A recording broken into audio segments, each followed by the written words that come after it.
Préfet, Monsieur le DG de la SNHLM, les membres du collectif des copropriétaires des immeubles Anne-Maris, honorables invités,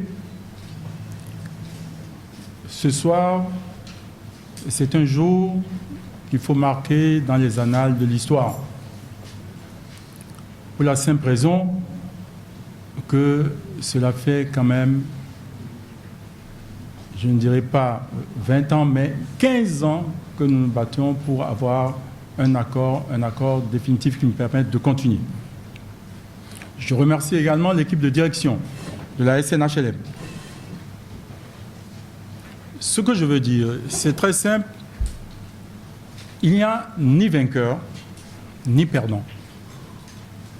Il y a tout simplement autour de cette table des Sénégalais qui, par sursaut national et de patriotisme, se sont dit qu'il faut régler un problème. Donc, je pense qu'aujourd'hui, ce qu'il faut saluer, c'est cet esprit, c'est ce sursaut d'abord de patriotisme, parce que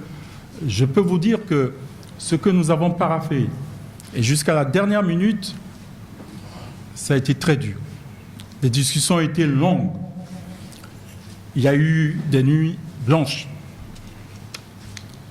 Cela n'a pas été donc facile, comme certains peuvent le penser. C'est pour cette raison qu'ici, et devant tout le monde, je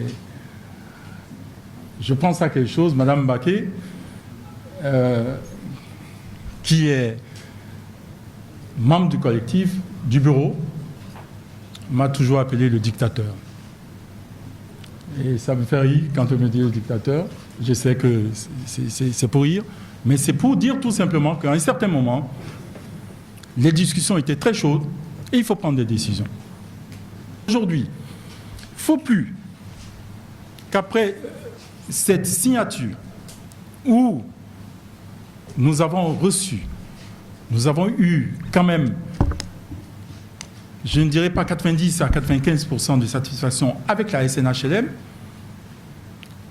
Je ne veux pas que demain, que nous soyons encore ici pour dire non, tel n'a pas respecté son engagement, tel autre n'a pas respecté son engagement. Solennellement et devant tous ceux qui sont présents ici, j'aimerais qu'on en finisse. Je crois que le Tout-Puissant va nous aider à réaliser nos vœux. Et ces vœux, c'est quoi en fait? C'est de retrouver nos logements, d'avoir un projet. Et ce projet, Monsieur le DG, Monsieur Mbeng, nous allons travailler ensemble pour que vraiment ce projet sorte de sol. Pourquoi je le dis? Parce qu'aujourd'hui, il y a toute la presse qui est là, il y a des invités qui sont là, des autorités qui sont là. J'aimerais que demain, on procède à l'inauguration d'immeubles. Monsieur le préfet du département de Dakar, Monsieur Aline Badara Samb, Monsieur le président du collectif des co-résidents des HLM Maris, Monsieur Dos Santos, Madame Baké, Mesdames et Messieurs les co-résidents des HLM Maris, Mesdames et Messieurs les membres du comité exécutif de la SNHLM,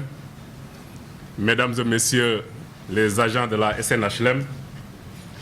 Mesdames et Messieurs les journalistes, Mesdames et Messieurs, je commencerai par dire Alhamdoulillahi Rabbil Alamin que 15 ans après le début de cette problématique, que nous connaissions enfin un début de solution.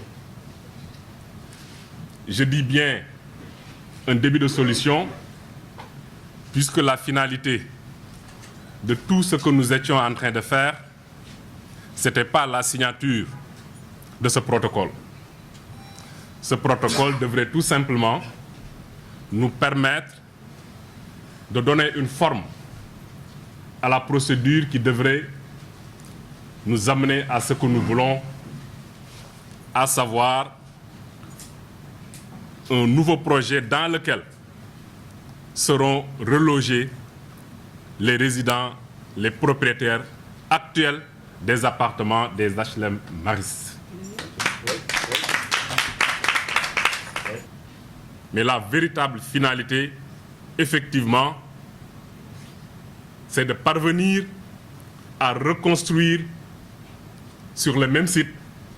et cette fois-ci en évitant ce qui nous est arrivé avec le projet actuel. Ce n'était pas facile, M. Dos Santos l'a dit. Mais si nous sommes parvenus très rapidement à cet accord, parce que nous nous sommes référés à la réalité. Dans cette affaire, les copropriétaires des HLM Maris ne sont que des victimes et n'ont aucun début de responsabilité dans la situation actuelle. Dans ces conditions, ce qui nous a facilité les choses, c'est qu'on s'est mis à leur place. On s'est mis dans leur peau et dans leur tête. Et de comprendre qu'effectivement, ce n'était pas une situation facile. Nous leur demandons de faire le sacrifice, certainement pour eux-mêmes, mais également pour leurs enfants, de se déplacer et d'aller vers l'inconnu. Et à cet instant précis, je voudrais saluer, comme l'a dit M. Dos Santos,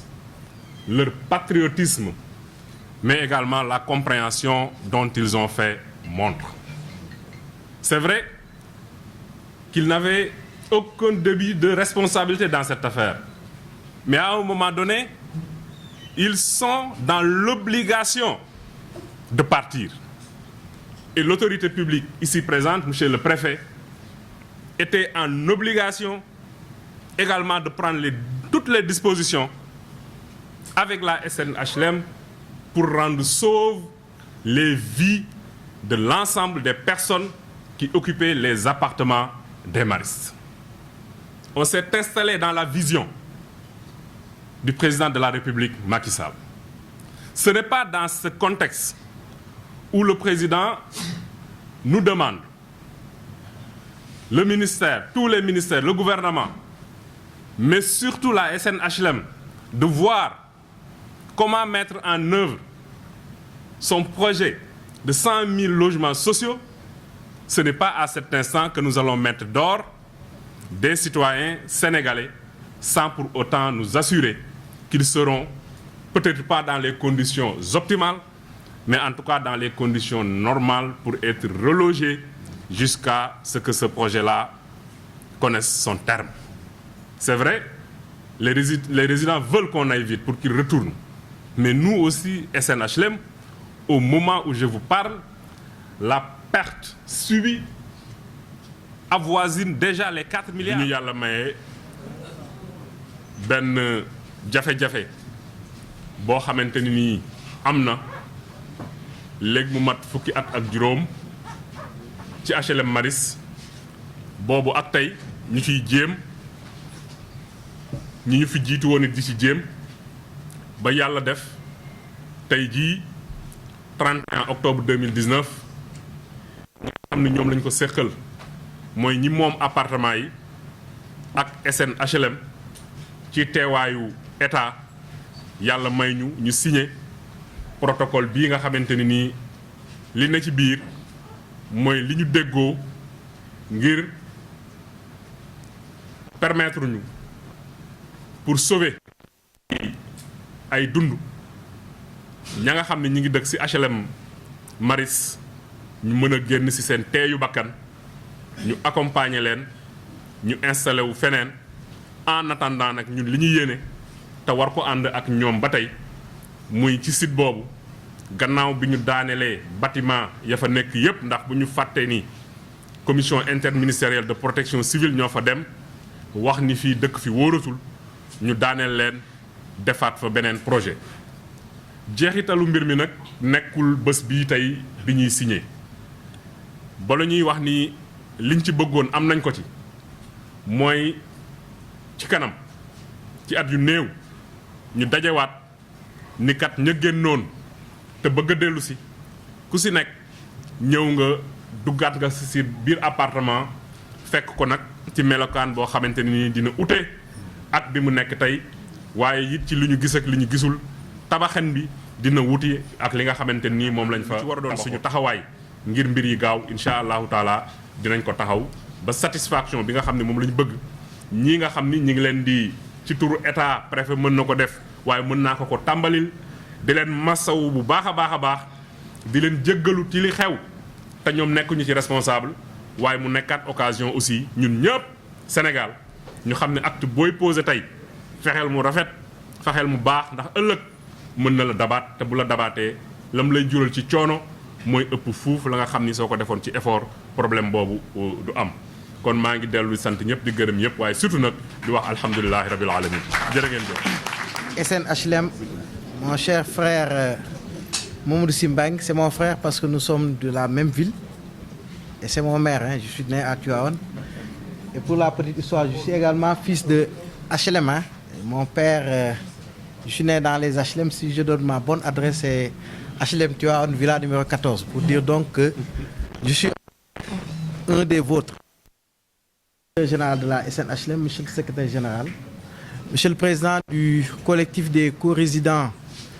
de la cité HLM Anne-Mariste, il me sera difficile de prononcer un discours après le propos du directeur général qui, pour la petite part, est également un ancien préfet. Donc, tout ce qu'il a dit, je m'y retrouve parfaitement. Je voudrais juste, après avoir salué tout un chacun, particulièrement les résidents, axer mon propos sur 3 points. Le premier point porte sur les questions de sécurité. Je voudrais rappeler que la sécurité, dans l'échelle des priorités, si vous pouvez les classifier, est au niveau 1. Ça veut dire sans sécurité, pas d'alimentation, pas de vie, rien. Nous nous sommes engagés, peut-être passionnément, peut-être avec une certaine ardeur, mais comprenez tout simplement que ce n'est pas du tout pour faire mal, mais c'est juste pour prendre en charge les préoccupations de toutes les personnes intéressées. Nous avons une culture au Sénégal qui veut que chaque fois qu'on attende que le pire arrive pour dire le bon Dieu. Je crois que ça, il faudrait que des ruptures s'opèrent. C'est pourquoi lorsque la commission auxiliaire de protection civile, l'inspection générale du bâtiment, la commission interministérielle dans sa diversité en termes de composition est venue faire l'inspection de ces bâtiments, nous sommes engagés dans une procédure, dans un processus devant aboutir à une libération de ces immeubles. Une libération qui ne saurait être qu'une libération apaisée. Loin de nous l'idée de penser prendre des gens pour les jeter dehors. Ce n'est pas sénégalais. Ça n'a jamais été une position ou une posture. Mais quand même, les questions sécuritaires sont des questions prioritaires. Parce que l'objectif de l'État, encore une fois, c'est de pouvoir reconstruire des immeubles que vous puissiez retourner chez vous. Que vous puissiez retourner chez vous. Les efforts qui ont été consentis sont des efforts extrêmement importants quand même. Et c'est l'argent du contribuable sénégalais. Monsieur le directeur général a parlé de 4 milliards, mais je mets dans la corbeille les 5 milliards qui ont été utilisés au moment de la conception et de la réalisation du projet initial. Donc c'est pourquoi aujourd'hui il faut que nous tous, la main dans la main, qu'on puisse hâter le pas pour que rapidement des projets puissent sortir de terre et que dans un court moyen terme, que cette affaire puisse être une affaire dépassée. En tout cas, moi, je voudrais juste, donc, pour terminer, au nom de monsieur le ministre de l'Intérieur et également de monsieur le ministre de l'Urbanisme, réaffirmer cette position de l'État qui consiste à dire que toutes les actions, tous les actes qui ont été posés, ça a peut-être fâché, mais ce sont des actes qui ont été posés pour l'intérêt général, essentiellement pour votre intérêt. Donc, rapidement, ci wolof, damay gannaaw bi ñu sant yàlla damay d'abord massawu ñi fi nekk fàttali ni mbir mi li ñu ci dugal d'abord ci poñ bu njëkk bi problème de sécurité parce que dëgg la relation contractuelle la entre SNHLM ak ay collectif mais wàllu kaaraange bu taxawee lépp priorité bu mën def priorité boobu day dandu wolof moo naan bala nga ni naam ne fa bi commission interministérielle ñëwee fekk na boobu sax am na yeneen commission yu ko jiitu ñi dëkk ci kër yi sax ñu ci bari bon bien sûr tolloowuñu mais pour l'essentiel dañ naan la ñun xam nañu fii ñu nekk ni bu ñu sañoon duñ fi nekkee nii loolu c'est une constante mais souvent ñàkk pexe la bi wolof di wax moo tax mu dem mbir nag boo ko raayee souvent benn solution du feeñ donc sécurité boobu mooy élément déterminant bi nga xam ne en un moment dem nañ ci ak passion parce que sénégalais dafa tàmm souvent naan yàlla baax na masla et cetera et souvent moo ñuy indil yenn catastrophe yi ñu am je crois que il faut mu am li tubaab naan changement de paradigme loolu yaakaar naa ànd nañ ci mais loolu bu ñu ko waxee ba pare dañuy toftal benn poñ bu ëpp solo mooy état li ko tax a jóg maanaam liy war a justifier nekkam mooy jël bëgg-bëggu wala soxla askan bi bokk na ci soxla yooyu yéen ñi nga xam ne yéen a moomoon seen i kër ñu fexe ba nga xam kenn du leen féetnaal kenn du leen sonal donc foo leen mën a dem ci njabootu état ngeen bokk donc waxtaan bi buñ koy def je crois que jàpp nañ ni peut-être yàlla rek moo mën a matal li ñëpp bëgg mais état bi def na effort pour que un temps soit peu mu xaw a tane ku si néew je crois que du ma dugg ci biir metti woon na diisoon na mais comme je dis am nañ un accord boo xam ni ça peut être considéré comme un accord acceptable mais damay réaffirmer aujourd'hui ci sa turu administration ci turu état que li ñu bëgg mooy fexe ba fi ngeen jógee fi ngeen jëm gën ko fopp wolof njaay nag moo ne diggante summi ak solu yaramu neen xaj na fi boo amee mbubb mu bees mbubb mi nga soloon foog nga summi ko door a solaat beneen yéene état mooy joxe monsieur le directeur général wax na ko léegi lu gën wala au moins lu gën a yees lu gën sax mën naa ko jàpp parce que am réew day dox li nga xam ne am ngeen ko pour cela nag comité bi ñu waxoon muy comité tripartite deen ko mettre en place lépp lu ñuy def ci projet bi ñu defandoo ko ak yéen ànd ceeg yéen parce que tubaab moo naan booy def mbir pour kenn sa àndoo ko ak moom dafa mel defoo fii engagement solennel wane loolu nga xam ni état bi waxoon nañ ni dinañ leen accompagner dugguñu ci ba nga xam lépp lu ñuy def dañ koy def ak yéen pour seen intérêt bopp ministre de l'intérieur dem na ci ba ni keroog mais même boo leen di revenir mën nañ waxtaanat ba nga xam ni ku nekk fa nga nekkoon boo ko bëggee doo am moins que li nga amoon palier bi nga nekkoon sax mën nañ d'accord ni boo dee 4e laa bëggoon dañu parce que ñeneen ñuy wàll yaan mais yi fi nekk ba pare yéenay sur priorité li ñuy liggéey yëpp lañ koy liggéeyal je crois que loolu bu ñu ko àndee mu doon àndu nawle comme on dit ànd bu sincère état bi ñëw en tant que garant de l'intérêt général war nañ mën a gaaw lool ci liggéey bi jëm ci lu gaaw ba nga xam ni taaxirlu bi nga xam ne phase transitoire la taaxirlu boobu bañ a yàgg ma fàttali ni également ci accompagnement bi bokk na ci ay sénégalais ngeen ku ci dem déménager fenn am difficulté sur le plan scolaire pour reloger vos enfants et tout l'État prendra les dispositions dans ce sens-là loolu également ndegam dañ koy defal ñeneen à pour forte raison yéen ñi nga xam ne dans cette affaire vous êtes comme je l'ai dit des victimes parce que ba ngeen di jënd seen kër ñaan leen woon yàlla 3 ans après 10 ans après 15 ans après ñu naan la demal toogandi fii en attendant mais nag ay croyants lañu il est dit que il faut que ñu traverser phase bii buñ ko deful woon la ñuy def mooy toog chaque fois benn iba xaw a kii ñu génne daal di pousse et dara lu leer amul l'avantage de cet accord là c'est que au moins on sait où est-ce qu'on va xalaat leen les 7 immeubles qui ont déjà été libérés ba ñuy génn boobu taluñu woon lu dul suñu bakken nañ dem mais au moins cette fois-ci on a un process qui est lancé et on espère aboutir rapidement à une solution définitive kon nag bu ñu dara détourné xuloo moom passé woon na jarbaatu madame Mbacke yi nekk kër gi dama koy indi yóbbu dama leen yóbbu seen kër bàjjen parce que maa ngi koy tooñ naan ko suma doom yi public lañ nekk ñu dem seet wala ma indi ko suma kër mu toog fa def fa kii bu baax a baax a baax loolu mooy Sénégal ñun ñëpp benn lañ loolu le président de la République wax les autorités administratives sont à votre service. kon asalaamaaleykum wa rahmatulah man la soxna Marème Mbacke responsable communication du collectif des copropriétaires des maristes ñu dellu sant buur bi yàlla subhanahu wa taala moom mi nga xam ne moom doo nga am doole nag moom doo nga am doole ñi ngi koy sant bu baax a baax ndax tey c'est la paix des braves amut ku gagné amul ku daanu ñun ñëpp ñoo bokk joxante loxo ndax nii dong la mën a demee nag nii dong la mën a demee autorités yi nga xam ne nii ca kaw ba ci suuf ci président de la république jaar ci ministres yi différents ministères yi nga xam ne mbir mi jaar na ci seen loxo liggéey nañu ci ñu ngi leen di sant waaye ñi ngi sant DG nag DG monsieur Mbengue ñu ngi lay salle bi bari nañ fi tànk salle bi xam nañu lool réunion nañ fi 9h réunion fi 20h réunion fi 22h am na rencontre yoo xam ne bu ñu ko fi masaan def bu ñu génnee dañuy déprimer te bi nga ñëwee benn yoon nga ñu recevoir fii deuxième fois bi mooy signature d'accord kon yow yaa ngi ci fast track ñi ngi lay sant di la gërëm yaa gaaw ji gaaw na yërmande bii nga xam ne moom la DG traité dossier bi ak humanité ñi ngi ñaan ci buur bi yàlla bu yaakaar tas ndax bàyyi nañ lu bari ñu nit bàyyi nañ lu bari yàlla bu ñu suñu noon reetaan te li nga xam ne xëy na ci loxo monsieur Mbengue la ko yàlla jaarale ay DG jaar nañ fi ndaxte ñun def nañ réunion ak Wade def nañ kook Kase def nañ kook moom bu dee ci moom la ko yàlla jaarale yàlla na ko ci yàlla may ndam may ñu ci ndam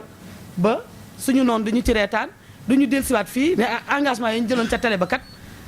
nangam ak nangam ak nangam donc loolu rek lañ ci amoon lu ñu war a wax di sant nag balaa dara xew collectif ba njaboot gee ñu bàyyi am nañ ca ñu jaaxle trop ndax xamuñu information bi ñu am ñun ñi ñëw ci réunion yi peut-être ñoom amuñu ko jaaxle nañ te tiit nañ te lii nii am na ci ñoo xam ne yaakaaruñu ko donc li nga xam ne moom la ñuy ñaan rek mooy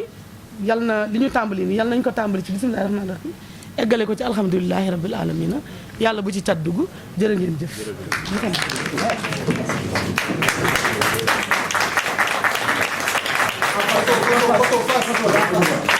Apa